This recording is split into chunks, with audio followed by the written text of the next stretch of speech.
guys! I'm Malak Nazir and I chose to illustrate my Unessay assignment in the form of a news report. I'm going to be talking about 9/11, ideologies, war and terror, and its effect on the world. So stay tuned!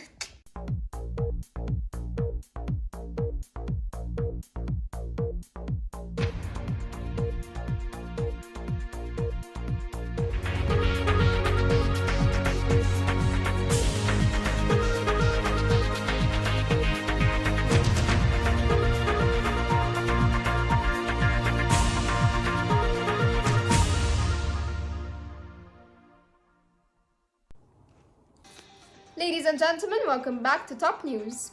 I'm Malak Nazir and I'm going to address the lead story that occurred a few days back, 9/11. With new inside information that were never revealed before, a terrorist network launched a series of coordinated strikes against the United States, in which 19 terrorists hijacked 4 airlines and used them as a ballistic missile to attack economic, military, and political targets.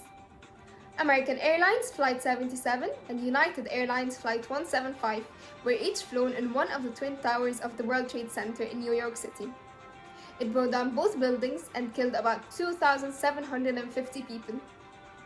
Another flight was flown into the Pentagon in Arlington, Virginia, killing 185 people and damaging the western face of the building.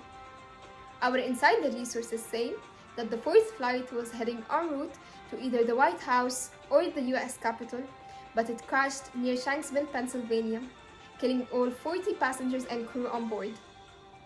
Unfortunately, all 19 hijackers died in the attacks that are collectively called 9/11. However, it was revealed that the enemy was Saudi-born millionaire Osama bin Laden and his Al-Qaeda network. Now let me give you some background information on Al-Qaeda network. Al-Qaeda was previously associated with bombing the US embassies in both Kenya and Tanzania, and had attempted several attacks in Jordan, Yemen, and the US that either failed or were foiled. Exclusive news is that US intelligence agencies were reportedly receiving a stream of warnings that Al-Qaeda associates were planning on a massive attack on America. The CIA's daily brief to President George Bush on the 6th of August warned him of the threat posed by bin Laden. However, it was clear that they did not foresee what was just over the horizon. I have a conference call with a special guest, 9/11 survivor, Mr. Jonathan Brooke. Mr. Jonathan, can you please share your story of escaping the World Trade Center after the terrorist attack? The smell was unreal. You immediately realized that it's gas. So we thought a gas line exploded. We didn't know that a plane crashed into the building until somebody called their spouse. I kept running down the stairs, praying to get out of the building.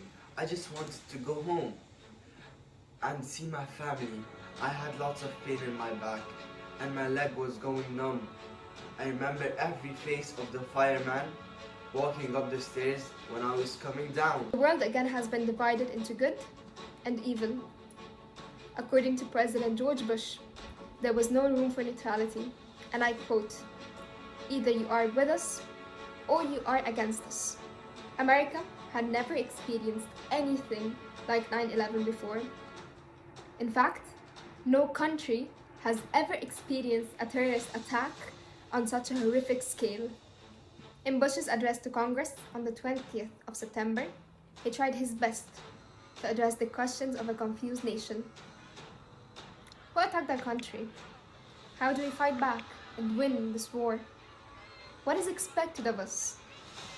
Why do they hate us?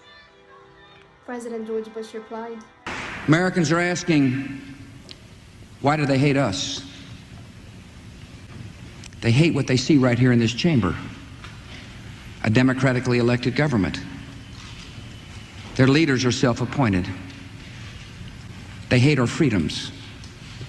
Our freedom of religion, our freedom of speech, our freedom to vote and assemble and disagree with each other.